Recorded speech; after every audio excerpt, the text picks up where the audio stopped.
All right, Panther-Lair Post-Game on Friday, December 30th at 6:30 p.m. on the East Coast. And your Pittsburgh Panthers are a nine-win team. 9-4 on the season after beating UCLA in the Sun Bowl. I mean, like I'm recounting what happened as if you didn't just spend the last 3.5 hours watching that, the last 3+ hours watching that game, watching Pitt take on UCLA. And I feel like there's like a million things to talk about with this game. Starting with Nick Patty, starting with Ben Sauls, starting with ups and downs and opt-outs and transfers and defense and offense and injuries. And there's a lot of storylines to go over with this game. But we start right there that it's 9 wins. You know, for a team that looked like they weren't going to be able to manage near that many. You know, a team that there was at one point post Georgia Tech or maybe post Louisville where there was talk about bowl eligibility to begin with.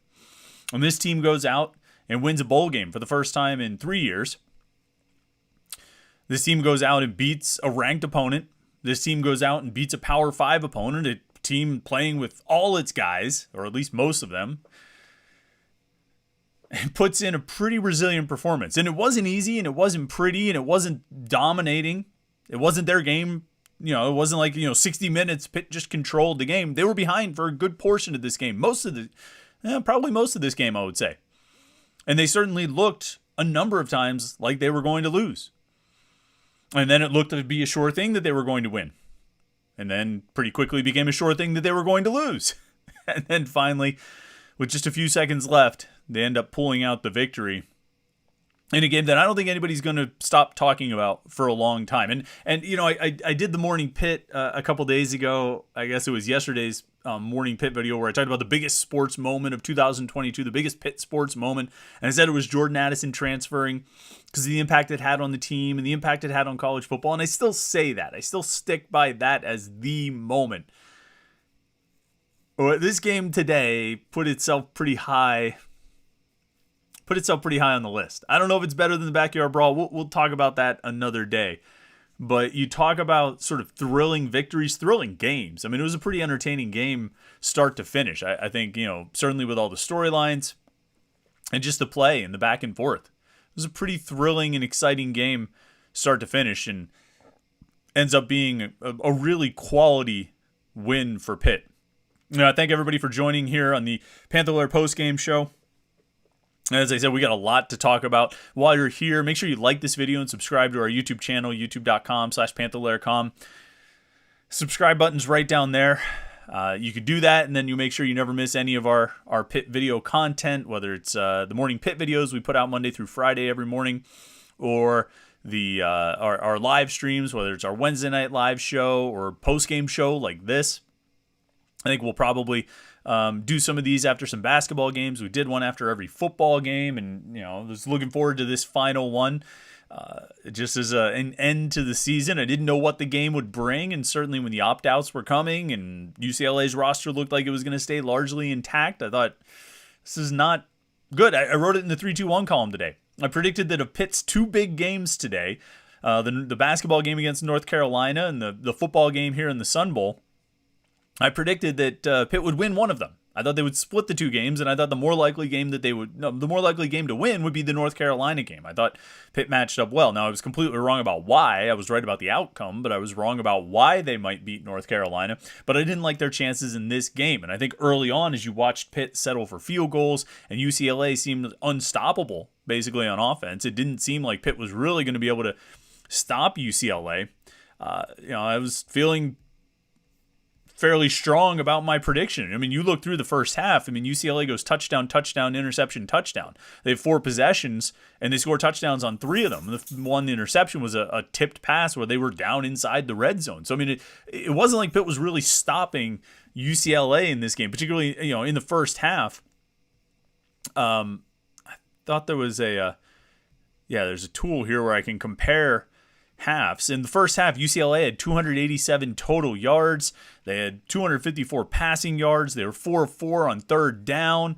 They were just averaging 10 yards per play. They were rolling. They had nothing Nothing close to Pitt in time of possession, but they didn't need it because they were just marching down the field and scoring and pretty much in control of the game. And you thought, this is probably how it's going to be. And that's not a good thing. It's going to end up being a loss for Pitt. And while we'll talk so much about Nick Patty, maybe I'm going to bury the lead here by not starting off by talking about Nick Patty or starting off talking about Ben Sauls. But you go to the second half, UCLA, 155 yards of total offense in the second half. And really, of those 155, let me look. 70 came on the final drive. I mean, you look at their drives in the second half. They had a 58-yard drive that ended in an interception. And then they go 3 and out for 7 yards, 3 and out for 7 yards, 1 and out for 0 yards, the interception on the first play, 3 and out for 1 yard, 5 plays for 12 yards, and turnover on downs. Really, the touchdown drive was the only time they gained more than, for the most part, they really, second half, really getting 128 of their 155 yards came on 2 drives. Pitt really kind of controlled the second half. They only give up 1 third down conversion in the second half. UCLA was 1 of 6 on third down after going 4 of 4 in the first half. They averaged 5 yards per play as opposed to 10 yards per play. And it was just, it was a complete reversal. And so I'm going to talk about Nick Patty, obviously. I'm going to talk about Ben Sauls. These are the heroes of the game. I'm going to talk about Jared Wayne dropping a very easy touchdown pass, but then making a clutch catch on the game-winning drive. I'm going to talk about all those things. We might even talk about Nate Yarnell with an amazing dime into triple coverage. But the defense, the turnaround on defense to give up just 1 touchdown in the second half, and that was at the very, very end, to pretty much shut down UCLA's offense, which was no easy task. I mean, that was a good offense, good players, obviously a very good quarterback who had to come out of the game. But to shut down UCLA's offense in the second half, except for that very final drive, remarkable performance, a remarkable turnaround from the side of the ball where we talked so much about the young players that were going to be in. We talked so much about how the opt-outs were really hurting them on that side of the ball. You lose an all-American defensive tackle. You have your top 3 defensive ends out. Your middle linebacker is out. Your boundary safety is out. And they're missing all of those guys. That's 4, 5, 6 key guys from your defense that you don't have available in this game. And it looked like it in the first half. You know what I mean? It looked like you were playing a bunch of redshirt freshmen up front, which in some positions they were. It looked like you were playing some guys who hadn't played much before in the first half. In the second half, it changed. In the second half, UCLA made a few more mistakes, but I think Pitt played much better. And the results obviously back that up. Pitt had 2 sacks in the second half as opposed to 1 in the first half. But you look at the defensive stats. Javon McIntyre making his first start gets 8 total tackles, a tackle for loss, and a huge interception. Shane Simon gets 6 tackles. Bengali Kamara comes up with an interception. Tyler Wiltz makes an interception. MJ Devonshire seals the game on a Hail Mary interception at the end. Just a great defensive performance, a great turnaround for a defense that had really struggled, through the first half and looked like it wasn't going to make many stops. And then they end up making almost all the stops, except for 1. UCLA had 7 possessions in the second half, not counting the kickoff that they fumbled as a possession. But they had 7 possessions in the second half. And Pitt...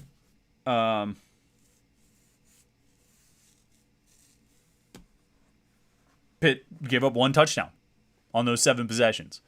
That had as much to do with winning this game as anything. Of course, we know the big story, though. And for the big story, if we're going to tell the big story, we need our friend Clayton James to finish the season off. There's not much left. We don't even need a shot glass for this one. But Clayton James has been with us. I forget what the first game we brought out the Clayton James bottle was. Maybe Georgia Tech? Did we say I need a shot after Georgia Tech? Or maybe the Louisville game because I was at home. I don't know if I came home from Georgia Tech to do the live stream and busted out the bottle, or if it was just the Louisville game, some Tennessee whiskey on a night when Pitt lost to a team in Kentucky. But Clayton James will finish you off as we finish the season, as we finish the calendar year. as we finish the live streams for the year. We'll finish off our friend Clayton James. To Nick Patty.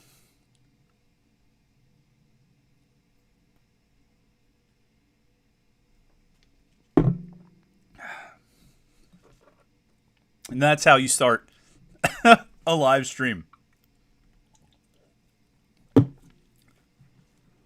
Nick Patty will be a legend in Pitt lore for a long, long time. And we talked about the possibility of this happening. We talked about the possibility of Nick Patty writing himself into not just the record books, but the, not to get too corny about it, but the hearts and minds of Pitt fans, right? This game was Nick Patty's opportunity to make himself a legend. Not because beating UCLA would be some Herculean task. Not because winning the Sun Bowl. I mean, that's not winning a New Year's Six bowl. I mean, it's a big bowl. It's a big deal. And you're playing a ranked Power 5 opponent. But it wasn't about that. It was about coming in as a guy who toiled behind one of the best quarterbacks in Pitt history, as a loyal soldier for 4 years, waiting his turn. And you know, credit to Gary Danielson talking about this a lot. And I could listen to him and Brad Nessler all game. If they're not right about things, even if they're, you know, even if Danielson continues to call Brandon George, sometimes Brian George, and also refers to him as a true freshman, that's fine. I'll listen to those. I enjoyed those guys. And he talked about this with Nick Patty. And he's right. And we've all known this story. That he sat for 4 years behind Kenny Pickett, waiting his turn. And when that time finally came, he got passed over by the transfer, Kedon Slovis. And we'll debate for a long time about what Pitt's record could have been this season if Nick Patty had been named the starter instead of Kedon Slovis. And we can debate whether Slovis was just given the job. We can debate whether Slovis earned the job. We can debate whether Patty... It doesn't matter. I mean, we'll have those conversations because we're going to need something to talk about. But for right now, all that matters is Nick Patty, in his final opportunity, his final chance to step up and be the man for Pitt, did exactly that. And he didn't play a perfect game. He didn't play a great game. You know, he had a long, the 45-yard pass to Bub Means, which was underthrown. Everybody keeps pointing out that that's underthrown. But I think if you look at where Means was positioned with the defensive back, it wasn't the worst thing that was underthrown, because Means had an opportunity to come back for the ball and maybe had an easier catch than if he had been running downfield and Patty had hit him in stride. He played a fine game. He was okay. But he took the ball back with 34 seconds at the 25-yard line. And this is the stuff that legends are made of. Because at this point, you know, I don't know if they have one of those ESPN graphs with the percentage of, you know, this team's likelihood of winning, this team's likelihood of winning, blah, blah, blah, blah. It had to be close to zero for Pitt. When they took the ball back, trailing by 1, with 34 seconds to play at their own 25 and no timeouts. I mean, this is legendary stuff. This is the stuff that a legend... This is how legends are made, as the song says, right? And he takes the ball and he fires a pass to Jared Wayne, who had dropped an easy touchdown pass. An easy touchdown pass that puts this game out of range. Earlier in the game, he dropped an easy touchdown pass. And he puts the ball right on the money, and Wayne makes the catch for 18 yards. And then he goes to Bub Means. A catch that looked pretty difficult to make, but he makes it on a perfect throw, 17 yards. And then the play of the game. I mean, this is the play of the game. Patty has the ball at the 40. They're not in field goal range yet. Ben Sauls is awesome, but I don't know if he's 57, 58-yard awesome.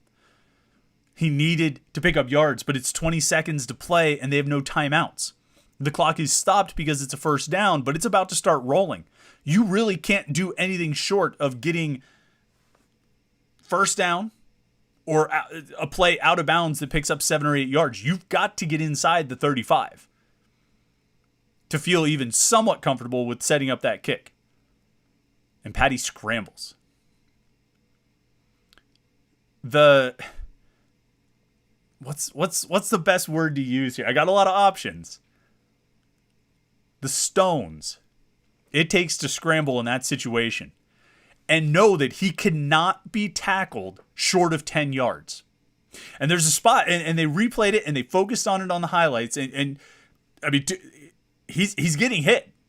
And I think Gary Danielson pointed out the balance, his balance to stay upright and not fall, to be able to keep running for a few more yards. And as you watch that replay, he's looking to the side. As he's maintaining his balance, he's watching to see exactly how far he needs to get, because he knows if he doesn't get there, they're not going to have time.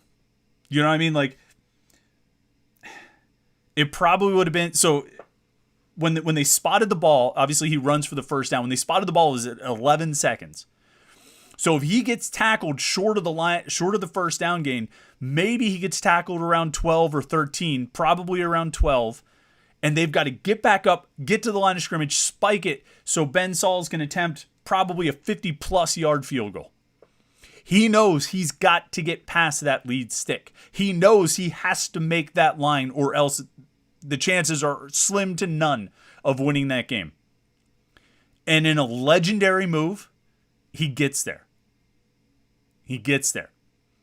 He gets the first down, gets him back to the line of scrimmage. They spike the ball. And then Ben Sauls, who under any other circumstances would be the hero of this game, and he was the hero. There were two heroes in this game, and he was one of them. Ben Sauls comes out and just absolutely drills a 47-yard kick. And I almost want to start talking about Ben Sauls here, but Nick Patty.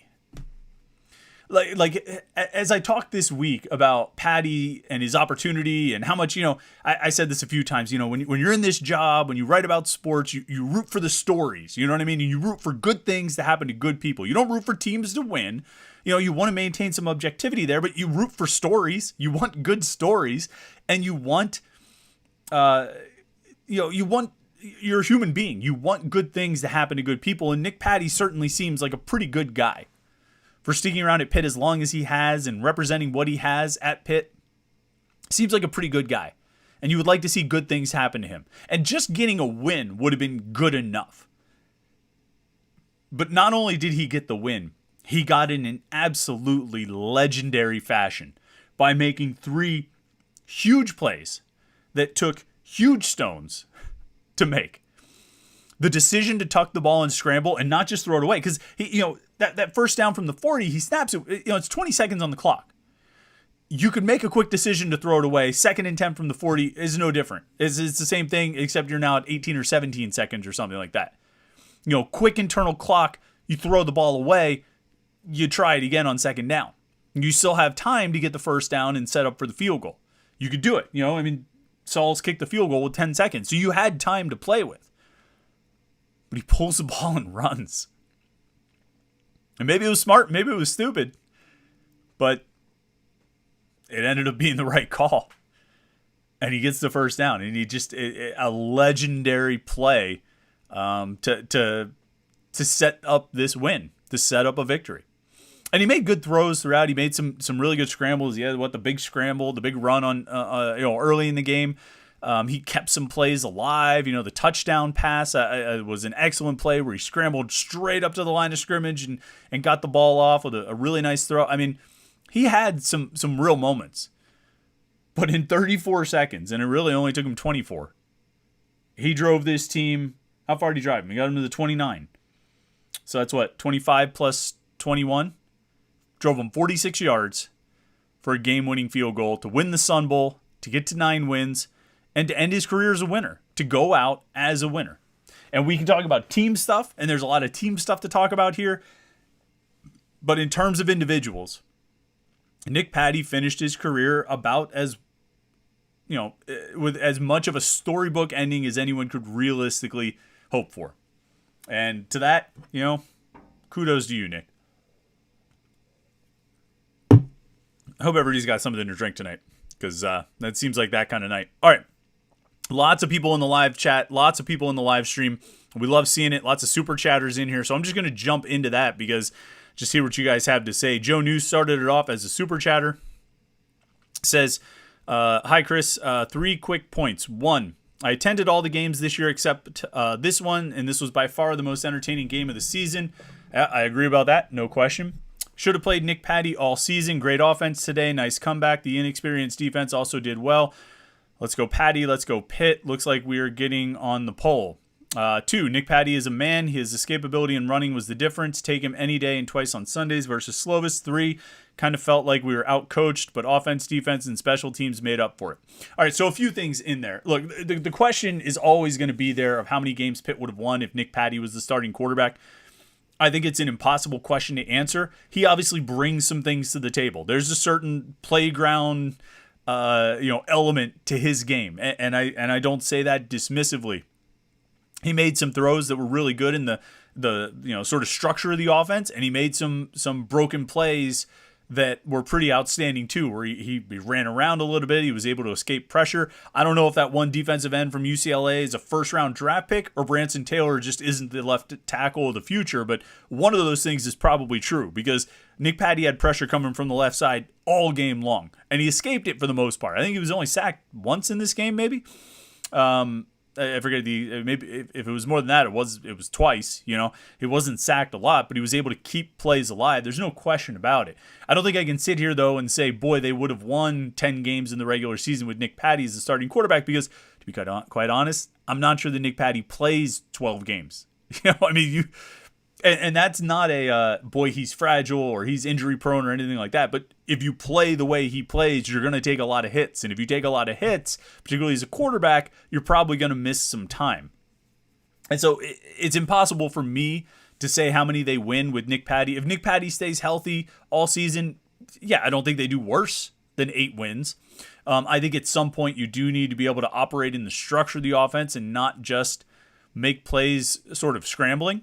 But look, for one game, for one day in December, one afternoon in El Paso, it sure as heck worked. It sure as heck looked good. As far as being out coached, I still think there were some real issues with the offense. I think there were things that happened on offense that I say just, what, why? Even fullback screen to Daniel Carter, even if he didn't really function as a fullback today, he was basically the third or sometimes even second tailback. But a fullback screen to Daniel Carter, even if the play actually could have worked if he cut it inside, I still don't know if that's a good call on 3rd and long. Still not really sure I understand that. The screen pass that got intercepted as a pick 6, it was poorly thrown, and the Jared Wayne blew the block. If he was, he didn't even block well for the play that was supposed to happen, let alone the play that actually happened. Even if Patty completes that screen pass to Konate Mumfield, I don't think Wayne is blocking well enough for Mumfield to get anything out of it.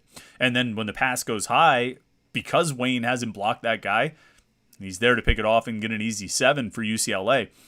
But, so, is that execution or bad play calling? I'll say this, in terms of the coaching matchup, a lot of people are going to get out coached by Chip Kelly. Because no matter what we think of him from his time with the Eagles, no matter what, stories about him, being a good guy, bad guy, this weird stuff this week about no opt-outs and everything.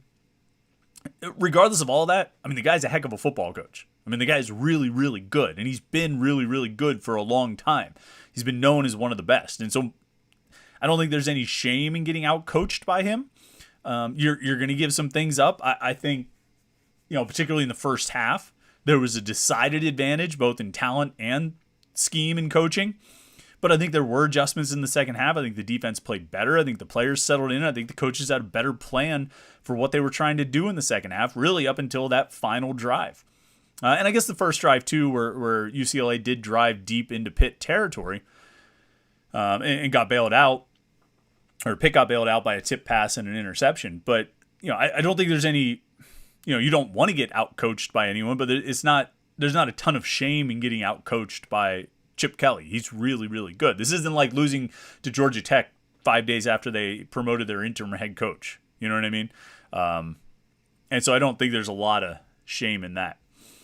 Stephen Morrow says, how does it feel to bear witness to the greatest Sun Bowl in history?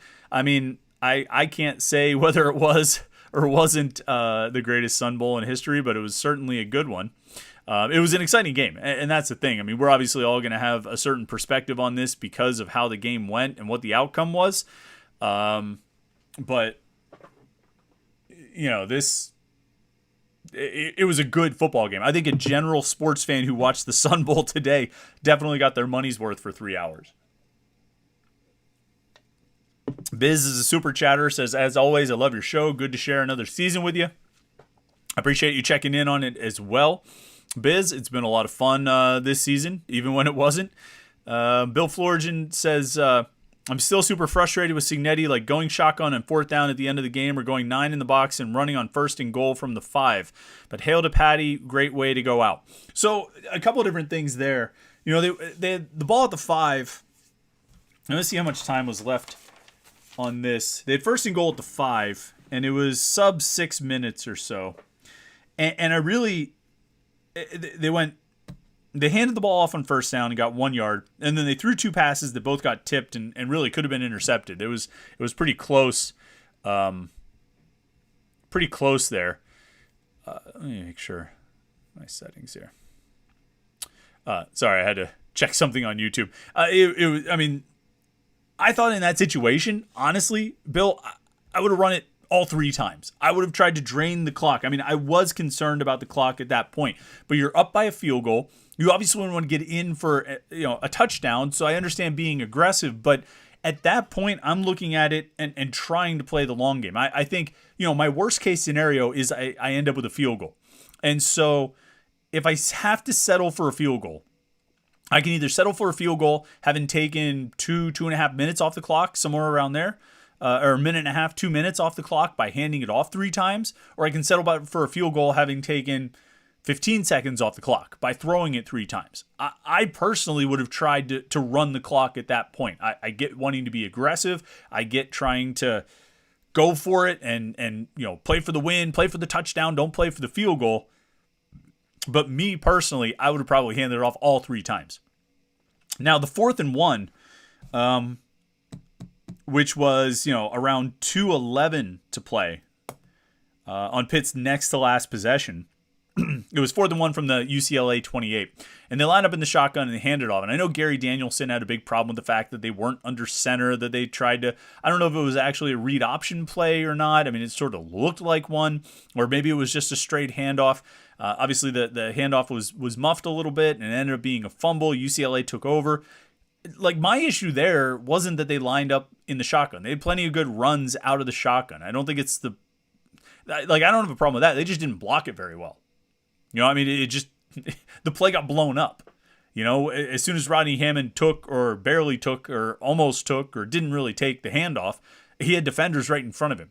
That was the problem. It wasn't that they were lined up under center or in the shotgun. I don't have a problem with that. I've grown past, it's not 2005 anymore. I think you can go 4th and short or 3rd and short out of the shotgun and still have plays in your offense that you can run and have good options on things you can do. So I don't have a problem with that too much.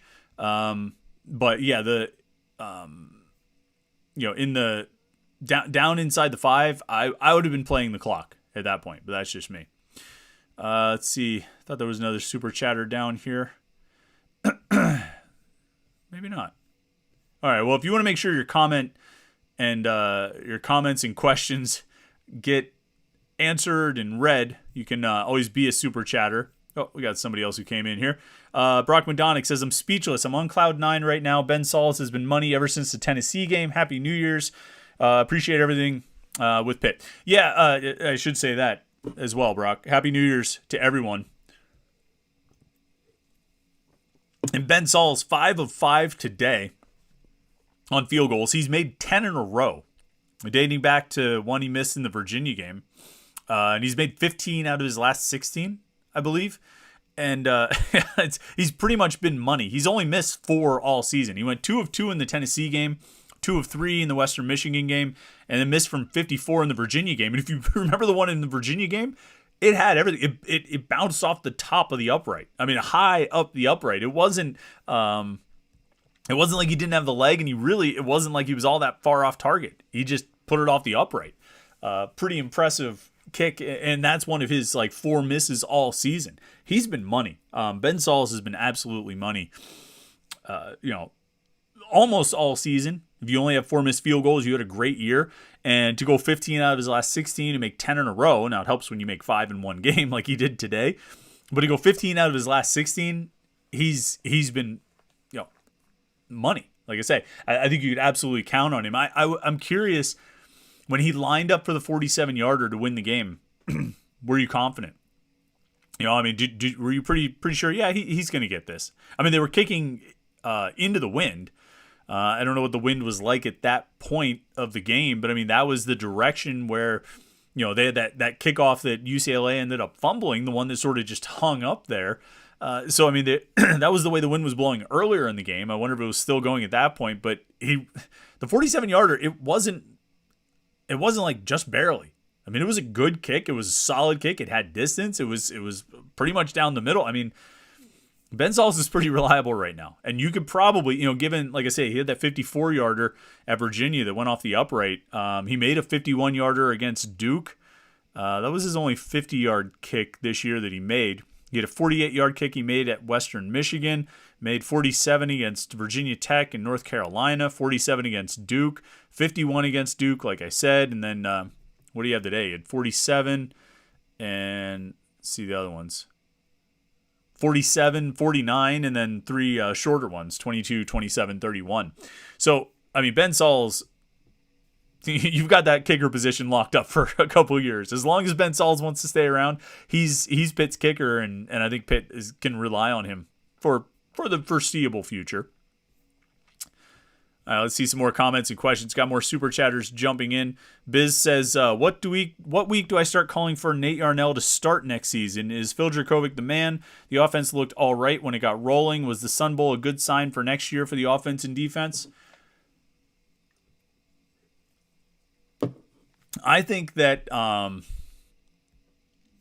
think there were good and bad out of this. I think Konate Mumfield had a really good game, 7 catches for 80 yards. I think Bub Means showed some potential, 4 for 84. He had obviously a 45-yard catch, which helps bump up those stats. Mumfield didn't have anything over 30, but was really consistent in his catches. Rodney Hammond, I think you could take some encouragement from some of his running today, 25 for 89 and 2 touchdowns, plus he had 1 catch for 8 yards.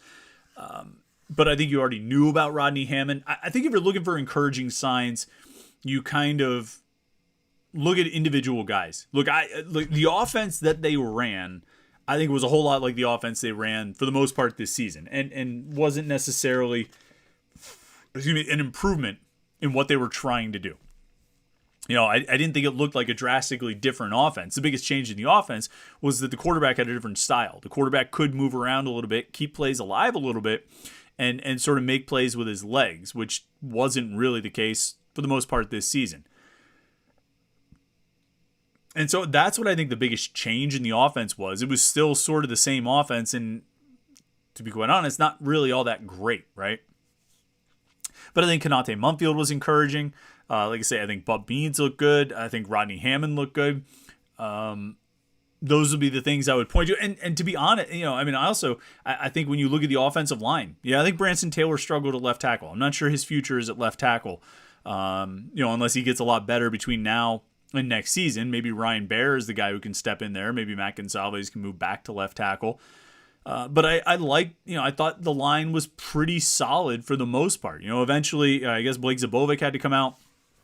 That brought Owen Drexel back in, which I think there were mixed results when they moved Jake Cradle back to right guard and Drexel back to center. But I think if you get back to having Cradle at center and Blake Zabovic at right guard with Gonsalves at tackle and either Taylor or Ryan Baer at tackle, one of those guys, I think I feel like that's a pretty good foundation. I think the offensive line has a chance to be pretty solid next year, maybe even good.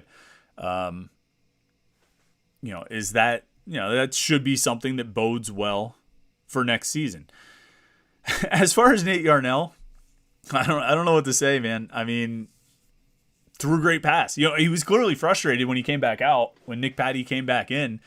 He clearly didn't want to come out. He clearly wanted to keep playing, and understandably so. He threw a dart. I mean, it was a perfect pass. One of the better passes we've seen from a Pitt quarterback this season on that throw to Jared Wayne.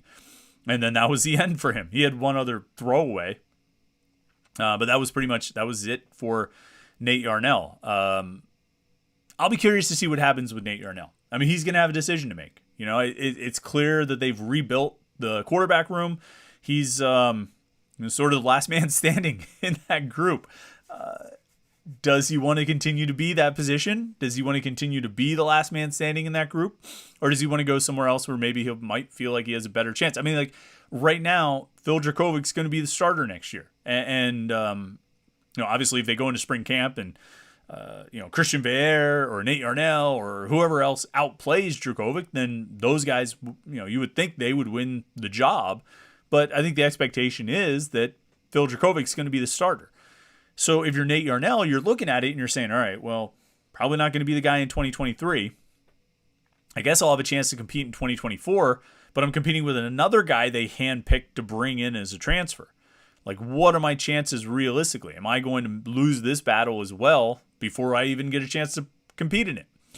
And so he's going to have a decision to make. But if he does stay, look, I get it was a limited playbook in that Western Michigan game. I get it was 2 passes in this game, but I'm intrigued enough by what I've seen out of Nate Yarnell that I'd like to see a little bit more, just to see what he can do, to see how he can hang with more of an offense and running the offense. But we'll see what the coaches decide to do, and we'll see what Nate Yarnell decides to do. Let's see. Thought there was another super chatter in here. RJ Seaman 38. I don't know what you're... Oh, okay. RJ Seaman 38. Always the shining light of, the beacon of hope and the beacon of positivity, particularly in the wake of an exciting win that Pitt won in the final 34 seconds when they drove for a game-winning field goal after playing from behind for most of the game and then taking over control in the fourth quarter and looking assured of victory, only to give up the lead and then get it back in dramatic, exciting fashion. RJ Seaman 38's response, Frank Flintstone Cignetti has proved to not be worthy of a second season as offensive coordinator. Come on, man. Come on. Like, just allow yourself to enjoy it. I mean, it was an exciting game. It was a fun game to watch, and your favorite team, presumably, ostensibly, came out with a victory. Just enjoy it for a little bit. Now let's get into some more comments and questions. Jake Pagliaro had a comment early in the live stream. You should hang out with RJ Seaman. He says, Cignetti was horrible on the last few drives, almost cost them the game. So the last few drives, so they were up 31-28, and that was when they got first and goal at the 5. Like I said, they probably should have handed it off there and run more clock. The next drive was that was the 4th and 1 where they lined up in the shotgun. Again, Frank Cignetti didn't block or fail to block on that play. And then the next drive was the game-winning touchdown. I don't know. Like I say, I don't think the offense was great. I mean, I think the offense largely looked like it did most of the season. The difference was the quarterback, and he made plays today. Let's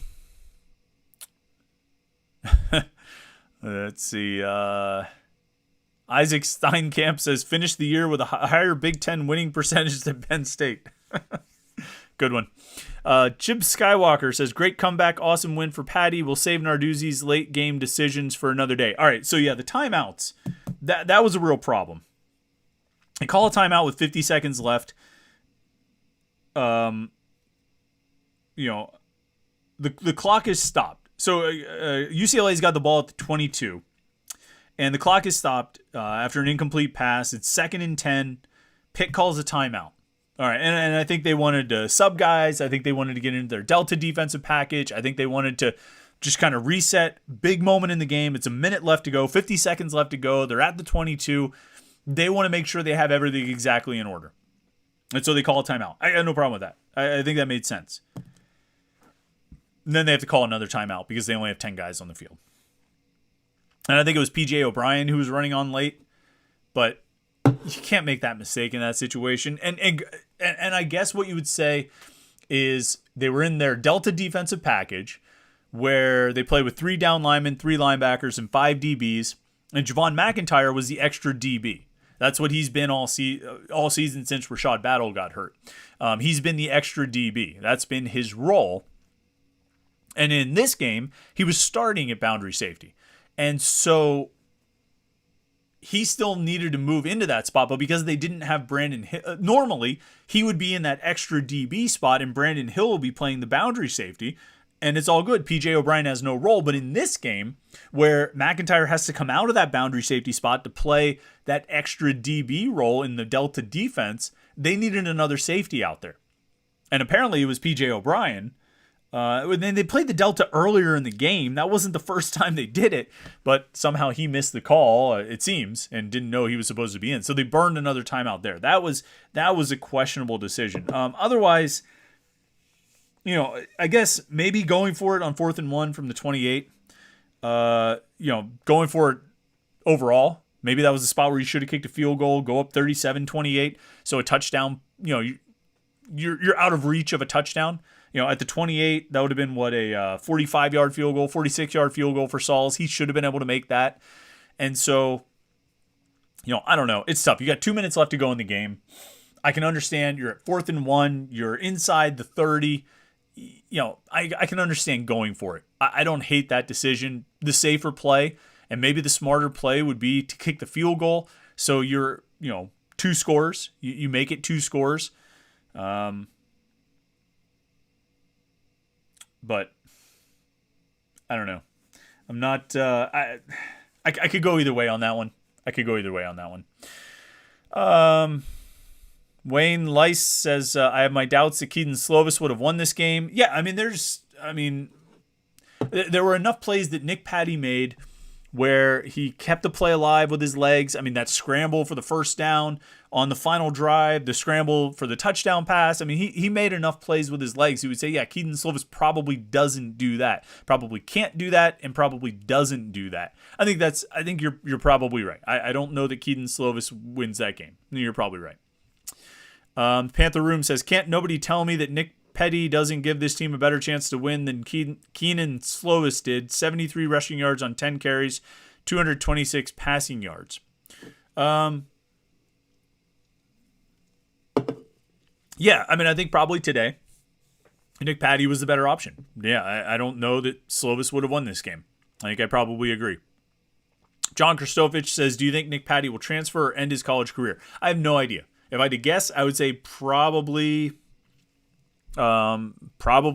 just hang it up, go out on top, go out with the best game of his college career, the most exciting game of his college career, and his second win as a starter. I shouldn't say first, but his biggest win as a starter. That would be my guess, but I have no idea what he wants to do whatsoever. Pitt Oriole says, Patty's mobility made an enormous difference today. Yeah, I don't think there's any question about that. It sure did. We got another super chatter in here. Biz says, no Gavin again. Hope it changes next season. Yeah, Gavin Bartholomew, I think only had 1 or 2 targets. He had 1 catch. So not a whole lot to speak of there. Actually, they credit him with 6 targets. I think a few of those were throwaways. But obviously he needs to be more involved. There's no question about that. SENS Simulator says, Nick Patty is a Pitt legend. I'd retire if I'm him. He's made of glass, just isn't going to the league. Go out on top. I don't know if he's made of glass. I don't know if he's fragile. I just think his style of play puts him in harm's way. You know what I mean? When you run as much as he does, when you scramble as much as he does, you're going to end up taking hits. And when you keep taking hits, and look, Kenny Pickett suffered from this as well. He took a lot of hits. He missed games. He missed time due to injury. And it's already happened with the Steelers. And so I think when you play that way, when that's your style of play at the quarterback position, you're going to put yourself in danger of getting hurt. And so I don't know if it's about being fragile or made of glass or anything like that. I think it's just a byproduct of the way these guys play the game. And that's what makes them great. You know what I mean? We talk about Nick Patty's mobility being the deciding factor in this game. That is what made him great today. It's what made him successful today. But it's also what took him out of the game for a couple plays. It's what took him off. Put him on the sidelines for a few weeks after the Tennessee game. It's what ultimately took him out of the Peach Bowl last year. I don't know if it's necessarily that he's injury prone. He just plays in a style that exposes him, makes him vulnerable to injury. So I think that's probably more the case. But yeah, he's probably not an NFL quarterback. He was a great college quarterback today. Benjamin Glazer says, I was driving home from a family gathering during the fourth quarter and almost wrecked like 4 times. One should not operate motor vehicles while Pitt is playing football. I can't imagine what the radio call was like. I actually, you know what? I'm looking forward to, sometimes they'll release those videos on Twitter of the, looking in on the radio booth where you watch Bill Hillgrove and Pat Bostic and their spotters call the plays. It's a lot of fun when they do those. The MJ Devonshire pick 6 this year, the Kenny Pickett slide in the ACC championship game. I got to think they're going to do a few of those. I hope they do a few of those for this game, at least at the end here. Maybe the Nick Patty scramble, or at least the Ben Sauls game-winning field goal will be a great one. Let's see. Super chatter here jumped in. Curtis Colbert. Curtis, I need to find your comment. Man, I don't know what you want to say. You became a super chatter, but we need to have figure out. We got to find your comment. So I'll scroll through. I'll see if I can find Curtis's comment. And Curtis, if you have something new to say, just post it down there, and we'll scroll back to it. Let's see. Wait, where was I now in the comments? You guys have so many. You guys have had a lot to say.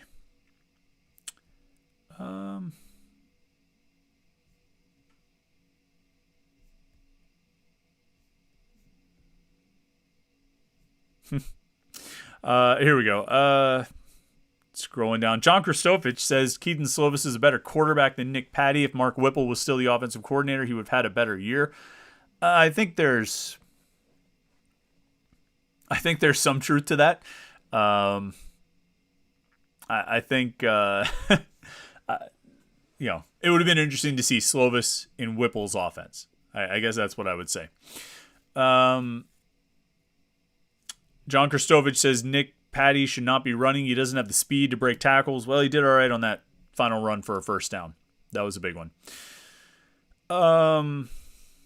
Will says, no way I'm sleeping at a reasonable time tonight. My heart is still beating out of my chest. Well, you got the Orange Bowl tonight, right? Isn't the Orange Bowl tonight? You can watch that. That'll be exciting. That'll be a good way to, wind down. Josh Newark says, there should be a rule of no negative comments tonight. 20 wins in 2 years. No need for revisionist history. This was a successful season. Add in the basketball dub, and it was a great day. Yeah, I mean, this was about as good a day as you're going to get for Pitt. You get a win over North Carolina. You beat a ranked North Carolina team at home, and then you win the Sun Bowl against a ranked UCLA team. Pitt basketball team gets to 10-4. Pitt football team gets to 9-4. Finish the season, like you said, Josh, with 20 wins in 2 years. It's a pretty good stretch to be on. And if you want to go back, well, I guess we can't go back to 2020 because they only played 6 games. Darn it! I was thinking about the 8-win season in 2019 because some of Dave Wanstead's supporters would point out how Pitt won 27 games over 3 years, 2009, 10, or 8, 9, and 10. So I thought maybe they had 28 wins over the last 3 seasons, but that's not. That wouldn't be right. They only played 6 games in 2000, or they only won 6 games out of 11 in 2020. So we can't count that one. But yeah, I mean, this was a pretty good day. If you're a Pitt sports fan, this is a pretty good day. No question. Matthew Moosey says Hammond looked great other than that late fumble. Yeah, I thought he ran really well. And I think that's what you've come to expect from Rodney Hammond. He's been really good when he's gotten the opportunity. And, he's going to get a lot more of those opportunities next year. He's going to be the lead running back. And, today, final stat line's not great. 25 for 89. It's an average of 3.6 yards per carry. His longest run was only 15 yards. Nick Patty had a 41-yard run that eclipsed Hammond's longest run. But he scored 2 touchdowns. He runs hard. He's powerful. He had the second touchdown. He went into the pile. I thought, okay, he's going to be down. And then he came out on the other side. It was what? How did he get through there? How did that happen? So, he's going to be good for them. I think he'll be fine next season as the lead running back. He's not going to have that. He's not going to have that. He's probably not going to be that home run hitter that Izzy Abanikanda was, but he's going to be good enough, I think. Let's see. Curtis Colbert says, well, we definitely have a kicker. You're right, man. They sure do. Biz is a super chatter, says, is Pitt ranked now? Lots of speculation. Well, I mean, I don't know. They're 9-4. They've got to win over a ranked team. They also have that loss to Georgia Tech.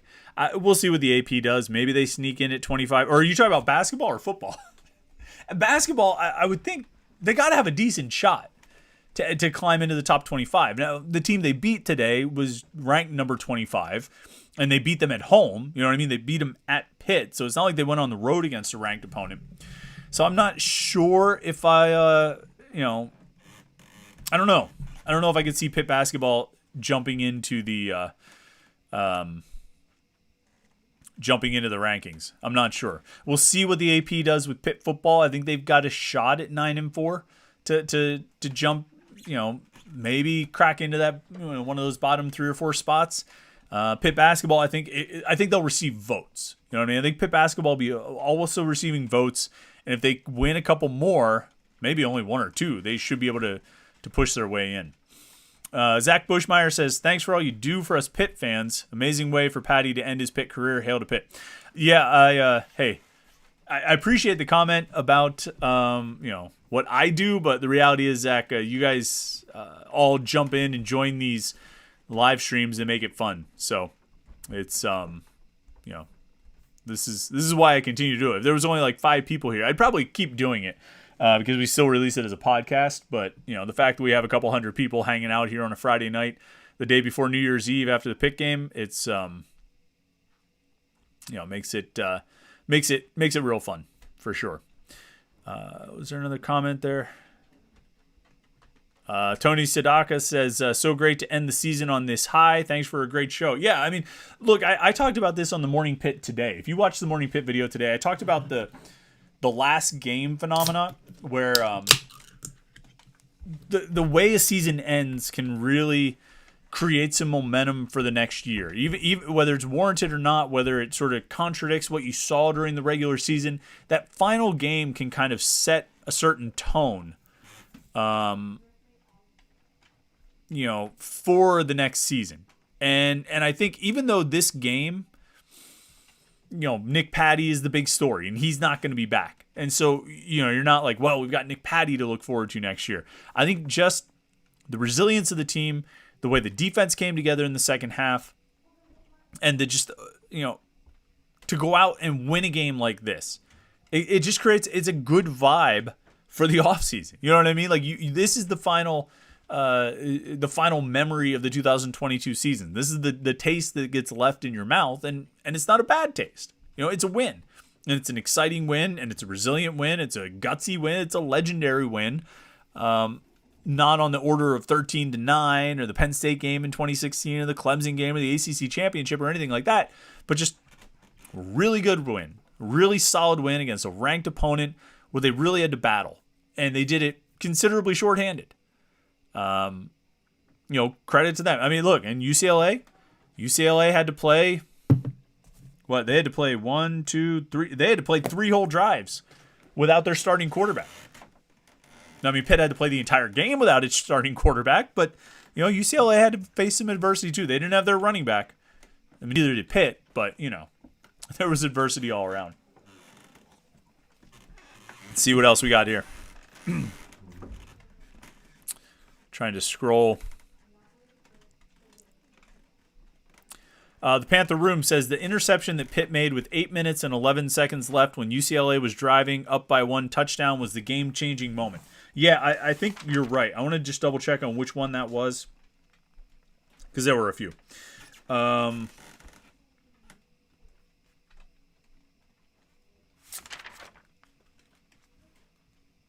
Yeah, it was... You're right. Yeah, it was 14-6, and UCLA was down in Pitt territory. That was the one that Tyler Wiltz made. It was tipped, and Wiltz picked it off. Pitt ended up driving for a touchdown, and they scored the 2-point conversion. Which also, I mean, you're talking about a game that's 37-35. I mean, I guess the kicking for 1 would have still kept them up by 1. In the final score.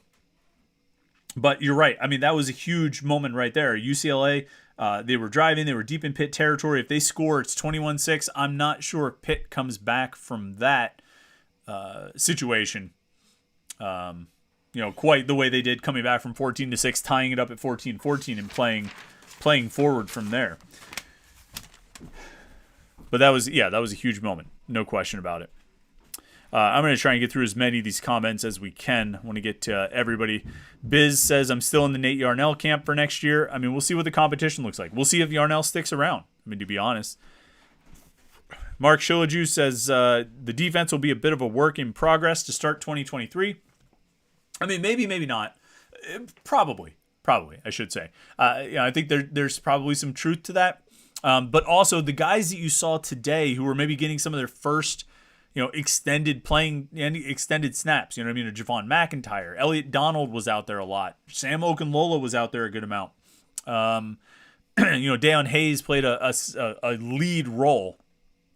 Some of these guys who were out there getting a lot of snaps when they maybe hadn't been throughout the season, they're going to have all of spring camp and all of summer to really work and be the featured guys, the focal points of this defense, and get all of those reps, those top 1 and 2 reps to, I think be better prepared going into next season than they were for this game. And that's not a matter of being underprepared for this game. It's just the reality of what they could and couldn't do, in the last 3 weeks, as they tried to get ready for this one. So, it might take a little while because you're going to be breaking in new starters, but I think they should be better prepared heading into the season than they were heading into this game.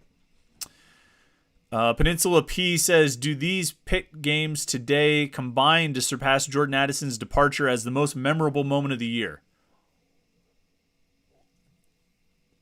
No. No, they don't. The Jordan Addison transfer was still the sort of defining moment of 2022 in Pitt sports, the most memorable moment of 2022 in Pitt sports. But this day right here is one hell of a way to end the season, end the year, to end the calendar year, to end 2022 this way, with these wins, with Pitt, with basketball beating North Carolina and football winning the Sun Bowl. I mean, this is a pretty good way to go out. I would say that.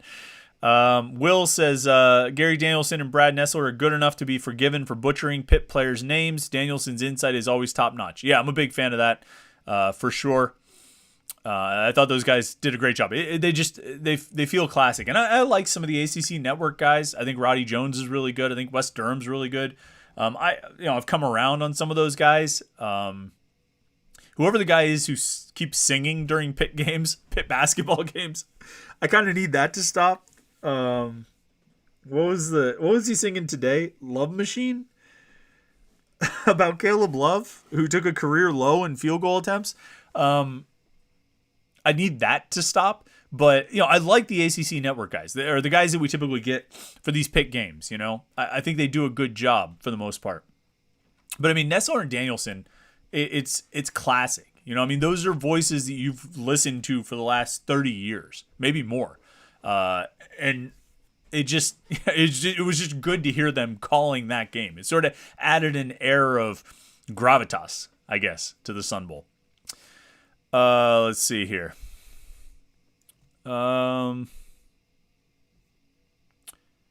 Scrolling through.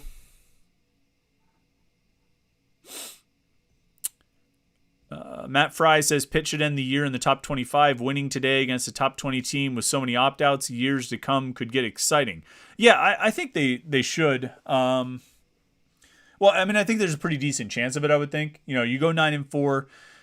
You beat a Power 5 opponent, a ranked Power 5 opponent in the bowl game. And the reality is, like you mentioned, the opt-outs, if they give credit for that, that's... I think they probably should find themselves somewhere in the bottom 5 there. We'll see. Let's see. Biz says, I'm of the mind that I will throw a stink if Phil Dracovic looks like crap early. Like his first incompletion, I'm going to bring up Nate Yarnell. I mean, that's what we always do. First incompletion, we always bring up the backup quarterback. No question about it. Will says it's not Yarnell's time yet for sure. Not sure if it will ever be at Pitt. We brought in 2 transfers, and one of them is the same class designation as him. Yeah, that and Nate Yarnell could see that and make a decision based on that. Josh Newark says hitting the Clayton James followed by a White Claw is bad form. I mean, I don't know what to tell you. I mean, that's just what I have. That's just what's available to me. I mean, I need something just to wet the whistle a little bit after the whiskey. So White Claw is what I have, man. There's nothing I can do about it. Scrolling through here.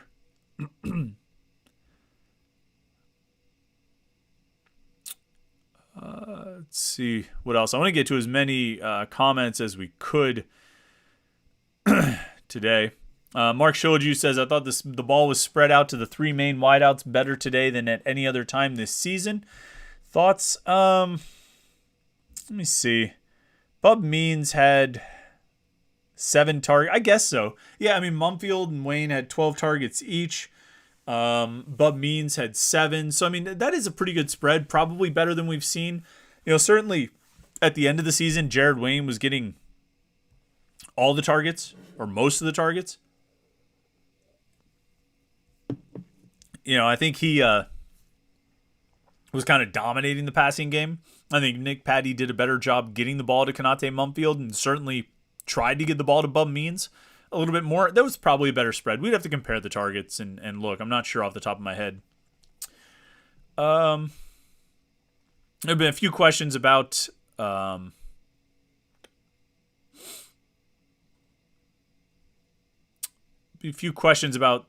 Flemister.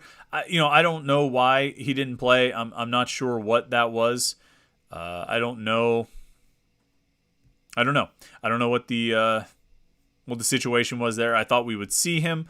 I thought he would end up playing. But yeah, he didn't see the field at all that I saw. And clearly wasn't the backup running back. Vincent Davis got more carries. Daniel Carter got more carries. And I didn't see Flemister lined up in the backfield at all. Matt Fry says Pitt should have won this game going away. The best receiver dropped a touchdown and couldn't punch it in twice close in the fourth quarter. Yeah, they had their opportunities. And, you could say that, UCLA had their opportunities as well. They have 2 interceptions in the red zone. One in the first quarter, one in the third quarter, or one in the first half, one in the third quarter. They had 2 interceptions in the red zone. If those don't happen, if they score there, this is a totally different game. Both teams had their opportunities to put it away. Both teams also capitalized on some opportunities in the fourth quarter. So I don't think, I feel like both teams gave this one a pretty solid effort. They both made mistakes, but they also both made some pretty big plays. It was a fun game. I thought it was a fun game to watch. And I probably would be saying the same thing if Pitt didn't score on that final one and they ended up losing 35-34.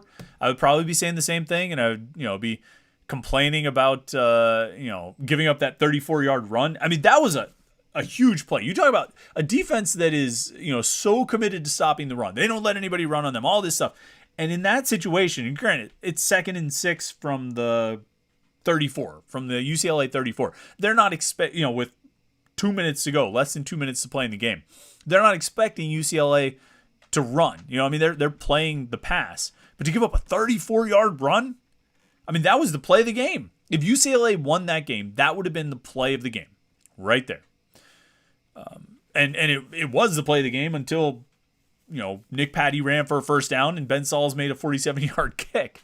But, I think given the way this whole thing went down, the scoring and the way it went back and forth, and then, if it had ended with UCLA winning 35-34, we certainly would have had a different demeanor here in the post-game live stream. But I think for the general sports fan, it would have been a pretty fun football game to watch, pretty exciting game to watch. All right, scrolling through.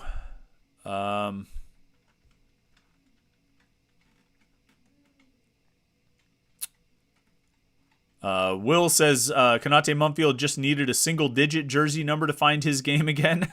Yeah, he was pretty good in this game and switched his number. He pretty much, as soon as Keaton Slovis was gone, apparently changed his number from 14 to 9. The Sticky Bandits says Nick Patty proved that the coaching staff made a mistake. Can you trust them making decisions going forward? I mean, I guess that's a fair question. I guess that's a fair question. I don't know. All I can say, my only thought is that they had these guys in spring camp, they had these guys in training camp, and they had them in practice throughout the season. And if they looked at it and said, this guy gives us a better chance to win than that guy, they went with the guy who they felt gave them a better chance to win. If they made decisions based on feeling a sense of obligation or promises or anything like that and cost themselves wins because of it, then I hope they learned a lesson from it. And it's hard for me to believe that that's what they did. I think when they looked at it, Slovis was the better quarterback. From the evidence they had available to them, I think Slovis was the better quarterback. I don't know what Nick Patty would have done against Georgia Tech. I don't know what Nick Patty would have done against Louisville. Was Nick Patty going to win a head-to-head duel with Drake May? I don't know. But I know that today he played really well and he got him to a win.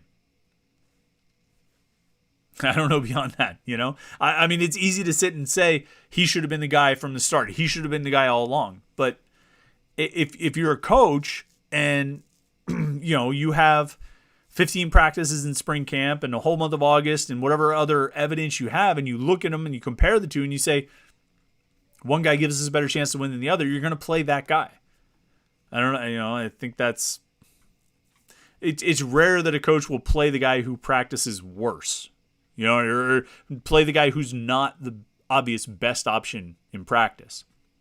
They're going to go with the guy who looks like the best option in practice. Let's see.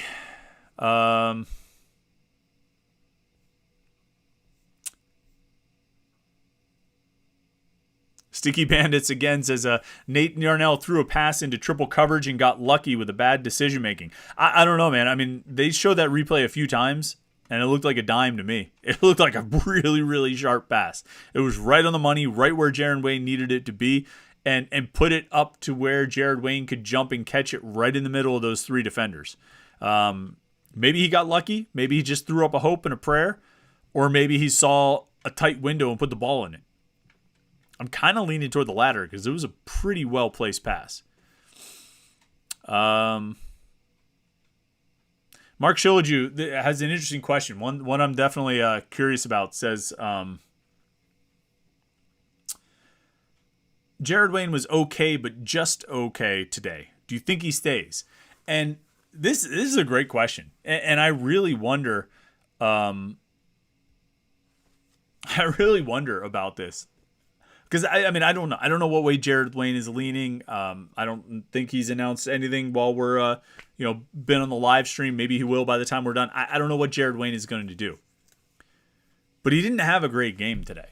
You know what I mean? Like let's see what his stats. He had 12 targets. I know we said that, and he caught 5 for 56 yards. Had obviously the drop touchdown. He only had one drop, but it was a pass he very much needs to catch because it hit him in the hands. Low degree of difficulty catch for a touchdown. Made a big catch on the game-winning drive, but overall didn't have a great game.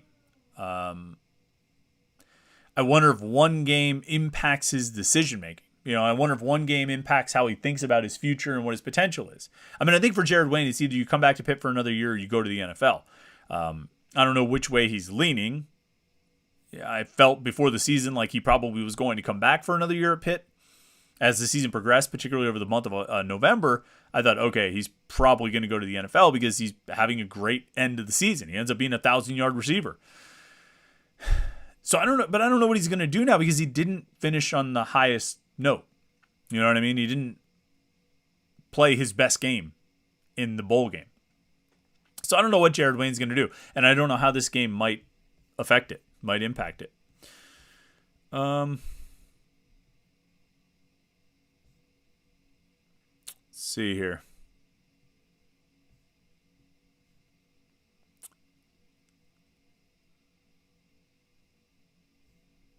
Just scrolling through some comments to see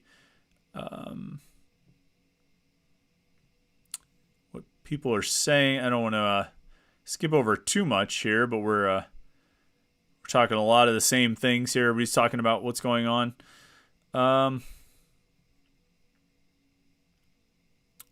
Larry Zuckett says, came in late in the conversation. Was the decision behind the 4th and 1 and going for it versus kicking a field goal too far out? I don't think so. I mean, I kind of talked about that a little bit. Like, it was at the 28. I forget it. I think Ben Saul sets up 8 yards back. So you're looking at a 46-yard field goal.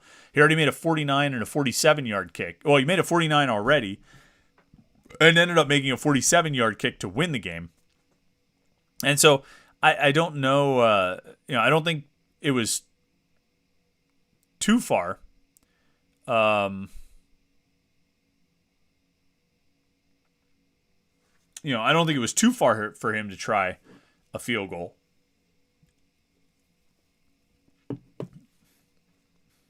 I'm not sure. Like I say, we kind of talked about it a little bit. Like, it seems to me like, okay, you could either kick the 46-yard field goal and make it a 9-point game, or you could go for it and pretty much put the game away if you get the first down.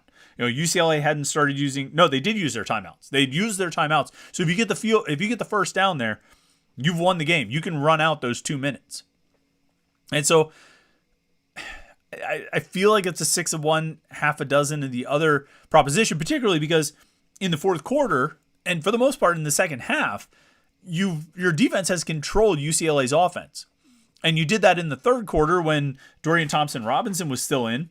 And then you did it again even more in the fourth quarter when Thompson-Robinson went out and the other kid, Evan Garbers, came in. Or Ethan Garbers, whatever his name is. I apologize for not knowing UCLA's backup quarterback. And so your defense was playing really well. You should feel confident that you can get 4th and 1. So, I mean, as far as the decision between going for it and kicking, I could pretty much go either way. It's a long field goal, but one that Ben Sauls is certainly capable of making. But at the same time, you should be able to get a yard and ice the game that way.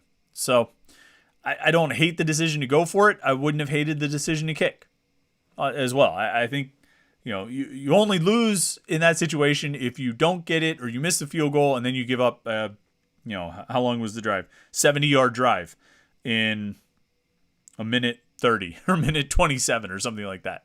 That's the only way you lose in that proposition, which is what they ultimately ended up doing. All right, let's see what other comments and questions we have here to go late on.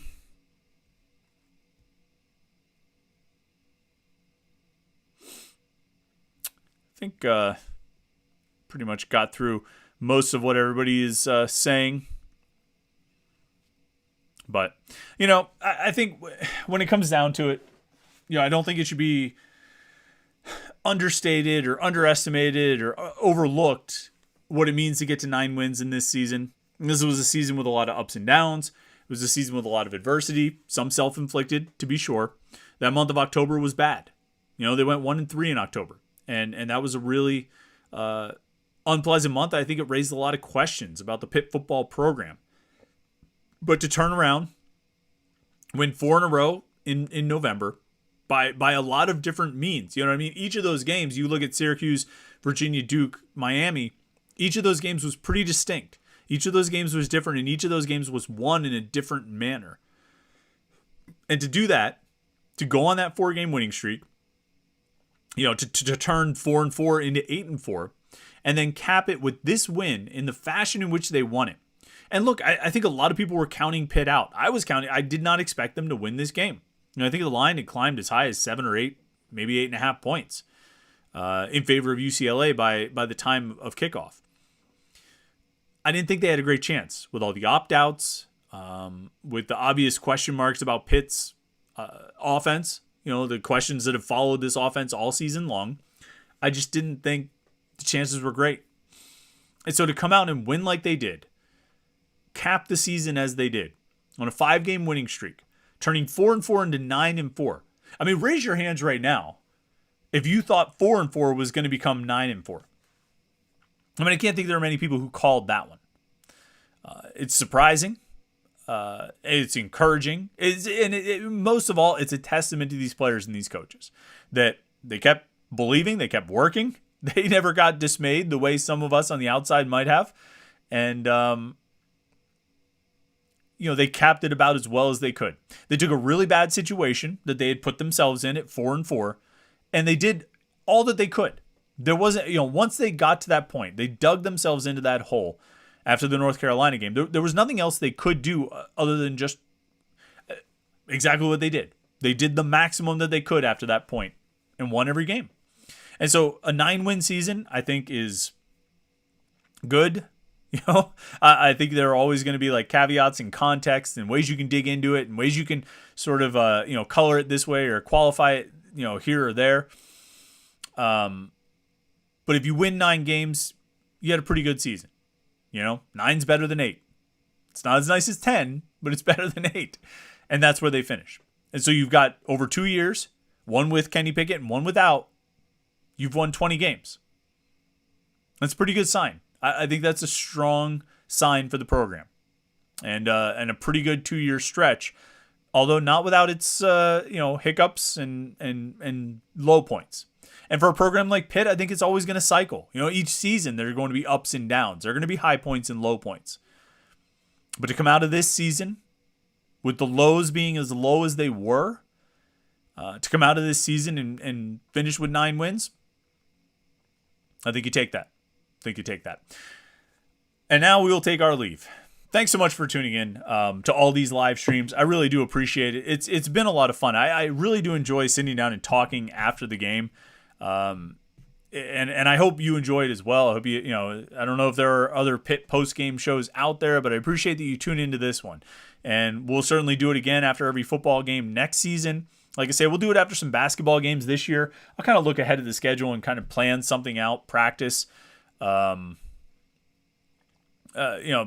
out, which games we want to do it. We can't do it after every game, but maybe some weekend games and things like that. We can do some post-game shows and talk a little hoops. Obviously, we'll still have our weekly Wednesday night live show every Wednesday night at 8:30 on youtube.com/Panther-Lair.com. And then we have the morning Pitt videos that we put out every day, Monday through Friday. We're going to keep doing that. We'll find things to talk about. There's always going to be recruiting stuff. There's always going to be football stuff. There's always going to be basketball stuff. We'll talk about right here on the Panther-Lair. Panther-Lair.com YouTube channel. Of course, the website right down there, Panther-Lair.com, Pittsburgh.rivals.com. It's the most comprehensive source of Pitt sports news on the internet. We're going to have a lot of coverage coming out of this game. We're going to have a lot of coverage of recruiting stuff heading into January as recruiting heats back up again. More transfers are likely to join this team, maybe a few more recruits. We'll have a lot of stuff to cover on that front, and our basketball coverage will continue to roll. I picked Pitt to win today. I continue to roll in our staff picks. I think I'm 10-4 on picking games so far this season. I'm pretty sure I'm in first place, maybe tied for first with Steven Gertz. Coming for you, Gertz. So stay tuned for that, our basketball coverage at Panther-Lair.com. While you're here, make sure you like this video and subscribe to our YouTube channel, youtube.com/Panther-Lair.com. And with that, we'll close the book on 2022, at least from the video front. Thanks so much for tuning in this year. It's been a lot of fun. I hope you have a happy and safe New Year's weekend. Enjoy tomorrow. Pitt fans, your 2022 Pitt football season has concluded and you went out a winner led by the legendary Nick Patty. So you got that to enjoy. You got a good basketball win to enjoy. This should be a good weekend for you. So have a happy New Year's. Have a happy New Year's Day. A happy and safe New Year's Eve. Enjoy the football this weekend. We'll talk to you on Monday morning for the Morning Pit right here on youtube.com/Panther-Lair.com.